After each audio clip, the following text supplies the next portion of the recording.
Renouvellement important chez NAD? Tout à fait, avec les nouveaux amplificateurs de la série classique. Les précédents classiques étaient sortis il y a à peu près 7 ans. Donc NAD a beaucoup travaillé en s'appuyant sur la technologie utilisée dans les amplis master, donc M12, M22 l'année dernière, M32 cette année, pour en fait concevoir un ampli hybride, donc préamplification analogique, amplification numérique.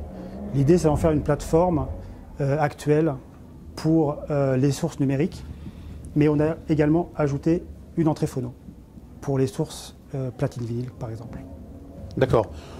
On va un petit peu dans les détails. Tout à fait. Alors, l'amplificateur est donc un classe D, même si la préamplification est analogique. Donc, 2 fois 150 watts pour ce produit-là, 2 fois 80 watts pour le C368, donc le C388, 2 fois 150 watts. Un plus petit modèle est prévu qui n'est pas encore sorti, qui s'appelle le C338, 2 fois 50 watts, qui sera au prix de 699 €. Lui, plus ouvert, car plus grand public, il sera Chromecast, DLNA, Bluetooth, comme ces deux modèles également. Alors ces deux modèles sont intéressants puisqu'on a des cartes d'extension à l'arrière et on peut y mettre une carte d'extension phono plus évoluée avec des XLR et avec le MM.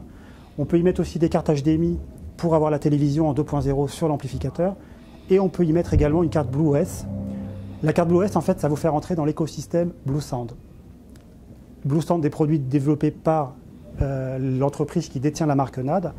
Et donc, il y a des liens entre les deux. On peut avoir un ampli dit hi-fi dans son salle d'écoute principale et des enceintes ou des lecteurs réseau un petit peu plus grand public pour les autres pièces. Tout ça avec la même application, gérable par la Tout ça même... avec la même application. C'est une zone qui s'ajoute, qui s'appelle C368 par exemple, et qu'on peut renommer en salon par exemple ou salle d'écoute. Vrai pour les 3 modèles? Vrai pour les 2 modèles. Le premier modèle, le C338, non. C'est pour ça qu'il a la compatibilité Chromecast et c'est pour ça qu'il est compatible DLNA pour aller chercher de la musique sur un NAS, sur une Freebox par exemple ou tout autre appareil ayant de la musique. Un peu de classicisme aussi avec un lecteur CD? Exactement.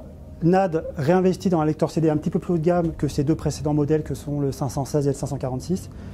Le C568 avec des circuits et un DAC améliorés pour répondre à un petit peu plus de finesse dans la restitution audio, au prix de 799 €.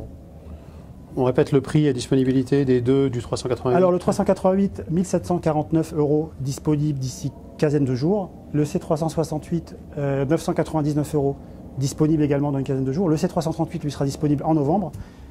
Et le lecteur CD, dont on vient de parler, 799 € disponible d'ici une quinzaine de jours. Alors ce qu'il faut dire aussi, c'est que c'est la première fois que les produits sont montrés en Europe. Voilà, c'est une première européenne aujourd'hui pour ces produits qui ont donc été annoncés mi-septembre.